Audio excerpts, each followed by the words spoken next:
গরু খা। আচ্ছা গরু তোর লাগে মোর লাগে এত মিল কে?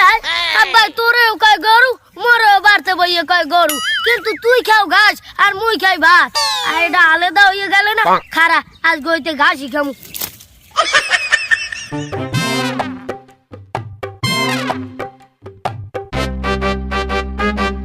এবারে মোতা কি বন্ধু তুই এনে ঘাস খাও কে?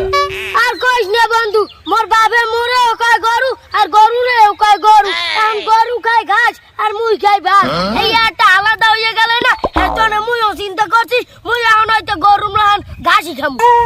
কি কও বন্ধু, তোর ভাই তোর গরু কয়? কিন্তু বন্ধু তোর ভাই তোর গরু কয় কি ফানি? আর কইস না বন্ধু, আলের তনে কলে গেলে মোর বাপে খালি মোরে একসর কয় গরু। এর পর মুই যদি লেখাপড়া না পারি, হলে মোর বাপে কয় তুই তো লেখাপড়া পারো না, তোর মাথায় আছে কতগুলো গোবর। এইখানে মুই সব দিক দিয়ে বিবেচনা করে দেখলাম মুই নিজেই একটা গরু। হয় বন্ধু কথা কালে খারাপ কর নাই, কিন্তু বন্ধু আমার মনে হয় কি তোর লাগে তোর বাহেও গরু, নাইলে তো গো আতালে তোর মতো একটা গরু থাকতে তোর বাহিরে এতগুলো টাকা হইয়া এরম একটা গরু কেনা লাগে? হ্যাঁ বন্ধু, তুই এটা একটা ঠিক কথা কইছ। বললাম একটা গরু থাকলে আব্বা আবার এরকম একটা গরু কিনছে কাল।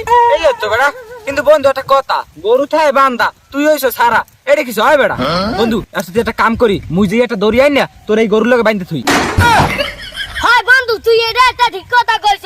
যা মগো গরু ঘরে যাইয়া দেখবি কি গরু ঘরের পাশে এক গাছ দড়ি আছে, এরকম তারা ঝুলে নিয়ে যা হবে যা।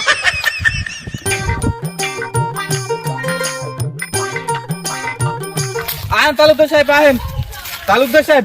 গরুটা অনেক শখের গরু আসলে, এখন যে ঠেক করছে গরুটা না বেশিও পারলাম না। লন তালুকদার সাহেব লন। আরে মেয়ে ঠেক কি কইয়ে বইয়া হে, তার কোন না তোমার গরু ওই জায়গায় বান্ধা আছে লন। আচ্ছা লও। মোর আবার একটা অনুষ্ঠান করে গেছে বুঝছো, তার মুখলে যাই মোর কিন্তু হার গরু লাগবে। আচ্ছা তোমার হার গরু হইতে মনে ল, ওই জায়গায় বান্ধা আছে মোর গরু। আচ্ছা লও।